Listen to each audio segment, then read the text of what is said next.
Привет, друзья! Сегодня у нас с вами важный разбор. Прямо сейчас в Германии и на европейских дорогах обсуждаются жесткие изменения, способные серьезно повлиять на ваши расходы или изменить привычные жизненные планы. Сначала детально проанализируем вместе с вами, к чему на самом деле приведет возможное ограничение скорости до 120 км в час на автобанах. Почему свежие научные исследования ставят под вопрос старые дорожные мифы и как этот жесткий лимит может повлиять на безопасность движения и снижение аварийности. Во второй части выпуска масштабный разбор новой пенсионной реформы, которая за 5 ближайших лет может изменить правила выплат для миллионов будущих пенсионеров. А в завершение, друзья мои, предупреждение Управления криминальной полиции о финансовых рисках и правилах безопасности при оплате картами и наличными. Досмотрите до конца, будет максимально полезно. Итак, друзья мои, споры вокруг скоростных лимитов на немецких автомагистралях не утихают десятилетиями. Раньше, вы знаете, многие аргументы оставались лишь политическими лозунгами, но недавний глубокий анализ позволил по-новому оценить эффективность контроля скорости. Масштабная научная работа, которую провели эксперты Рурского университета в Бохуме, раскрывает поразительные цифры. Помимо предотвращенных 58 случаев гибели людей, ограничение в 120 км в час позволит предотвратить еще 904 случая тяжелых увечий и 1375 случаев легких травм на дорогах ежегодно.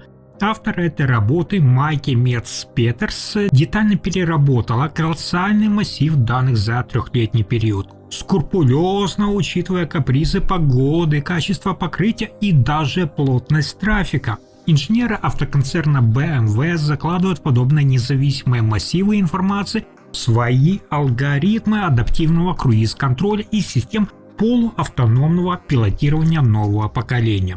Безопасность здесь напрямую подкрепляется огромными расходами. Снижение аварийности может сберечь казне и страховым фондам, внимание, до 216 миллионов евро в год. Для аналитиков компании Cosmos Direct сокращение числа тяжелых лобовых ударов на автобанах означает снижение, соответственно, убытков по полисам каско. Новый лимит может сработать эффективнее всего на пустых отрезках дорог и разгонных петлях, где сейчас фиксируют наибольший разброс в скоростях попутных машин. Свежий научный аудитор полностью подтвердил выводы прошлых лет, и яркие споры вокруг скоростных лимитов остаются вечным двигателем немецкой транспортной политики. Еще напомню, друзья мои, в далеких 1970-х годах первые тесты показали, что планка в 130 км в час может сократить число ДТП аж на 20%, но с тех пор комплексных исследований в стране не проводилось. Моделирование этих сложнейших IT-задач по симуляции транспортных потоков требует гигантских на самом деле мощностей, из-за чего университетские ИИ лаборатории сегодня развертывают вычисления на базе облачной инфраструктуры от американской корпорации Oracle. Благодаря этим технологиям экономист Майке Метц-Петерс применила передовой метод причинно-следственного машинного обучения. Компьютерные алгоритмы детально сравнили идентичные участки трасс, которые отличались лишь наличием знака с лимитом. Результат оказался впечатляющим. Внимание! Ограничение в 120 км в час снижает число мелких аварий на 9%, тяжелых травм аж на 26%, а вот смертельных исходов сразу на 35%. Для Германии, как для последней страны в Европе без общего ограничения скорости на автобанах, это может стать серьезным аргументом в дискуссиях о повышении безопасности. Как же, друзья мои, именно повлияет жесткий лимит в 120 км в час на поведение шофера в будущем, эксперты спорят до сих пор. Нам точно понадобится дополнительное многолетнее наблюдение, ведь психология на самом деле людей за рулем может сильно измениться. Кто-то начнет передвигаться аккуратнее, а кто-то наоборот может потерять бдительность из-за чувства ложной безопасности. Чтобы не терять концентрацию на автобане при монотонном, скажем так, движении уже под контролем электроники, водители часто слушают музыку и подкасты через сервис Spotify. При этом статистика открывает парадоксальный факт. Отрезки дорог с уже установленными ограничениями почему-то на самом деле, друзья, внимание, лидируют по числу мелких аварий. Точного ответа на этот вопрос пока нет, то ли сами эти участки изначально спроектированы неудачно, то ли виноваты посторонние какие-то факторы. А вот дальше одна из важных новостей. Сегодня в социальной сфере Германии уже запущен механизм, который в ближайшие 5 лет может существенно изменить жизнь будущих пенсионеров.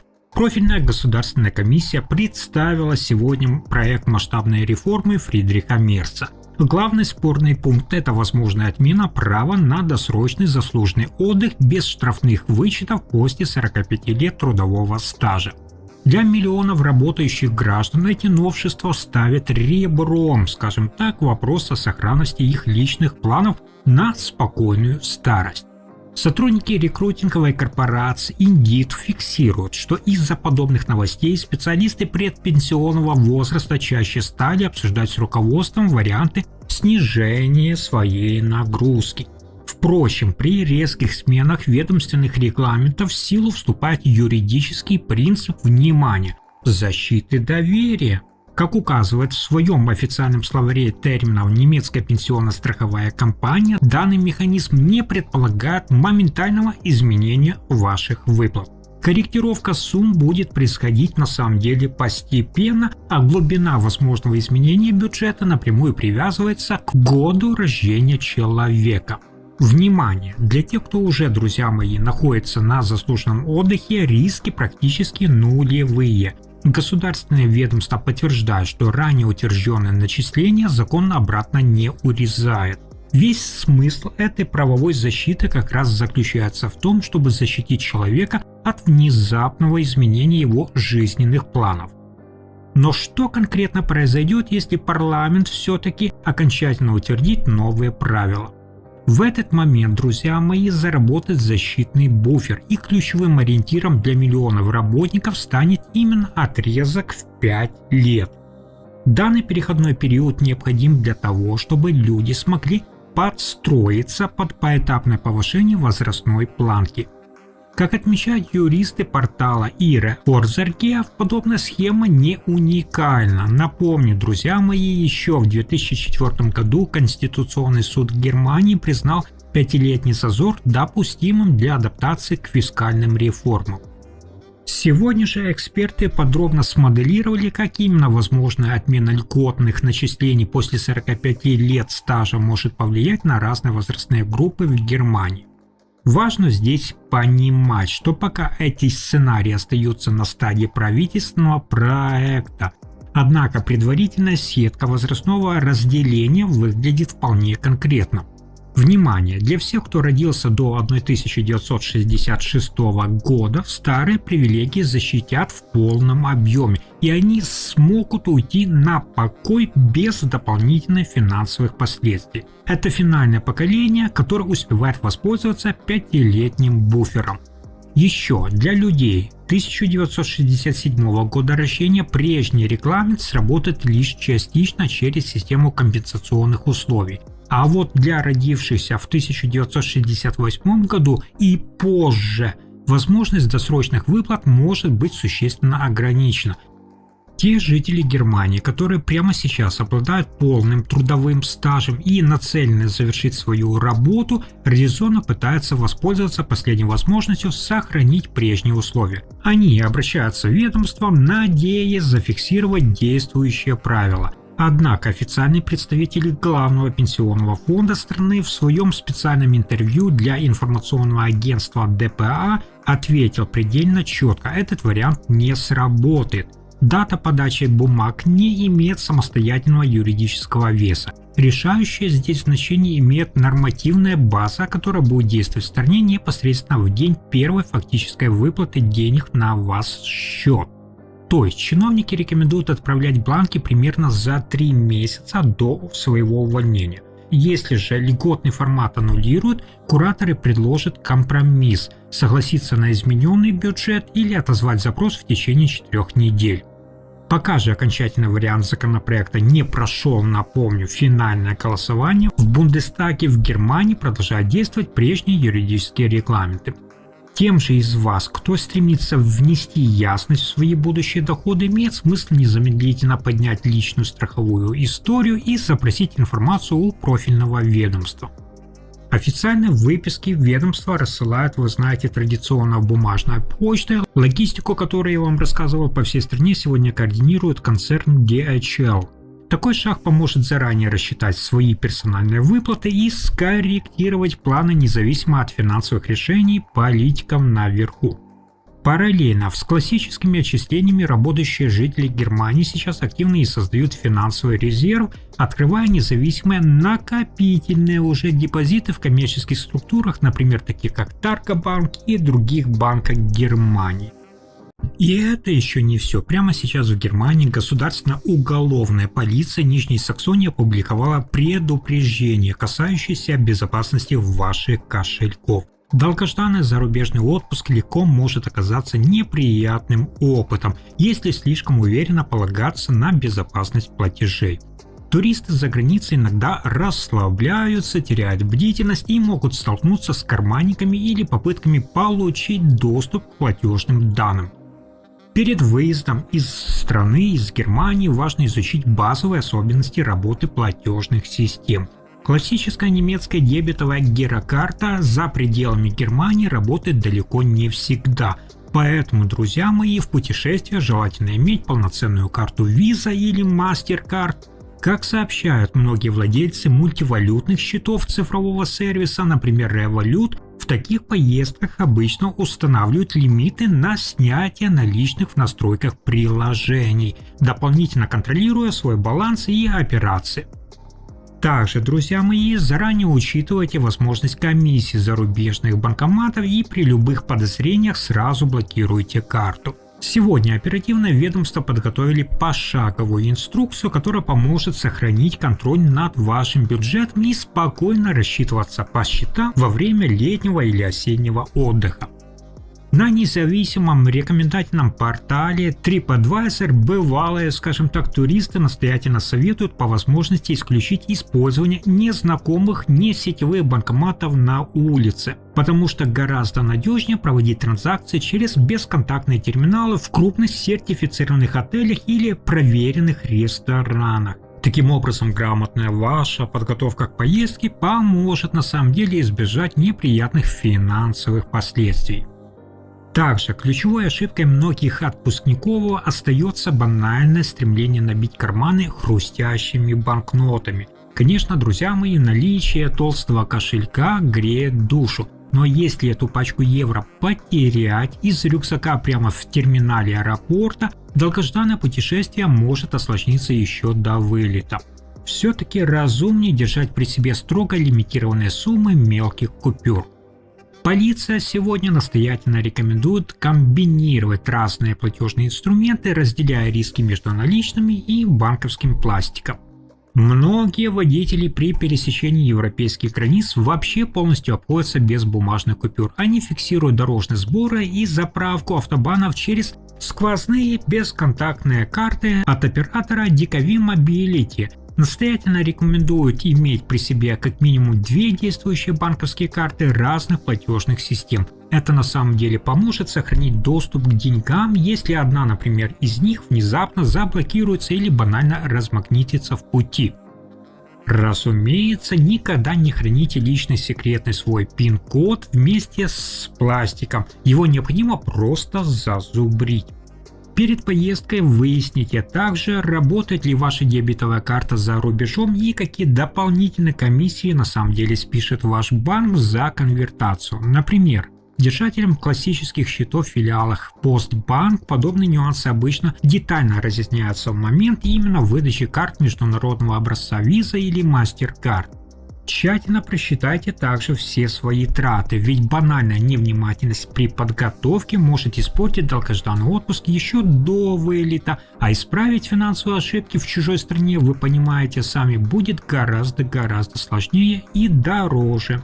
Также разумнее держать в кармане фиксированный запас наличных средств, но небольшой. Идеально подбирать мелкие купюры, чтобы полностью избавить себя от головной боли с поиском сдачи в локальных лавках. В корпоративных сводках транспортного гиганта FedEx отдельно упоминается, что в разгар сезона нагрузка на курьерские службы резко возрастает из-за экстренной пересылки забытых дома документов. Представляете?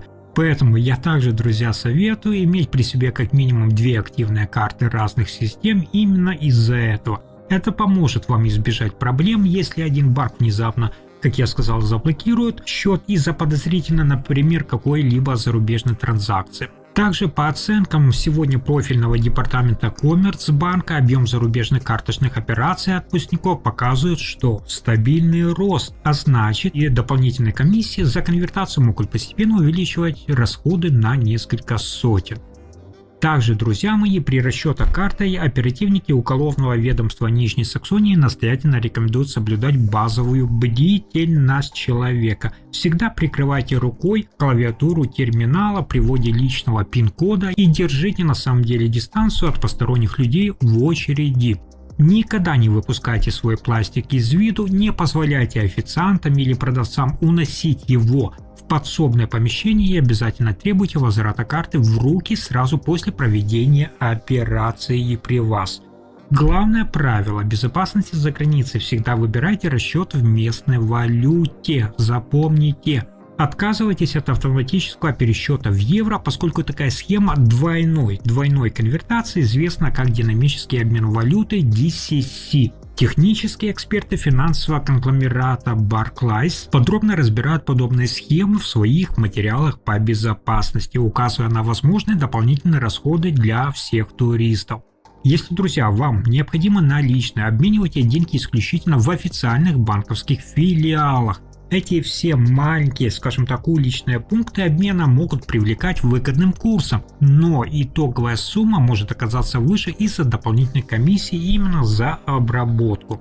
Также, друзья, оградить себя от ненадежных уличных обменных пунктов на зарубежных курортах помогает заблаговременное планирование ваших поездок. Многие люди сегодня оформляют дорожную страховку или пакетные путевки через независимые, скажем так, сервисы бронирования, часто выбирают предложения и от крупных операторов вроде TUI, закрывая все абсолютно счета по защищенным электронным каналам еще до своего вылета. Но если карту все-таки потеряли на пляже или в терминале аэропорта, действовать нужно, друзья, быстро. Внимание! Первым делом необходимо полностью перекрыть доступ к вашим деньгам. Самым надежным способом это экстренно набрать единый круглосуточный номер, я вам уже рассказывал, блокировки 116 В качестве альтернативы можно использовать специальное приложение для смартфонов на базе как и Android, так и iOS. Подобные опции дистанционной блокировки счетов сейчас встроены и в ваши мобильные сервисы многих финтех-компаний. К примеру, в приложении том же Revolut полная блокировка утерянной карты выполняется пользователем буквально в один клик. Оперативники уголовного ведомства советуют сразу сообщить о происшествии местным правоохранительным органам и передать информацию в Германию, чтобы банк мог заблокировать карту и ограничить бесконтактные операции. Правоохранительные органы Германии настоятельно сегодня рекомендуют делать это незамедлительно, то есть сразу в ту же секунду. Злоумышленники могут попытаться использовать ваш украденный пластик для бесконтактных покупок на кассах обычных супермаркетов или в зонах самообслуживания торговых сетей, например, такие как Kaufland, Lidl или Rewe. На таких терминалах небольшие чеки, вы сами знаете, часто проводятся без ввода какого-либо защитного кода, что может привести к нежелательным списаниям с вашего счета. Однако, друзья мои, даже после экстренной блокировки карт вам необходимо скрупулезно отслеживать любую активность на своем банковском счете по выписке. При обнаружении хоть каких-либо малейших несанкционированных списаний евро или там центов, нужно сразу подать претензию и запрашивать возврат платежа через процедуру чарджбека. На этой аналитической ноте наш подробный обзор полностью завершен. Завтра я снова буду ждать вас здесь же со свежей порцией самых честных, глубоких и полезных, друзья мои, новостей о законах, налогах и ваших деньгах в Европе. Если вам понравился сегодняшний выпуск про новые ограничения скорости до 120 км в час, 5-летний пенсионный план и экстренные правила цифровой безопасности от полиции, обязательно подписывайтесь, поставьте лайки. Спасибо за просмотр до самого конца.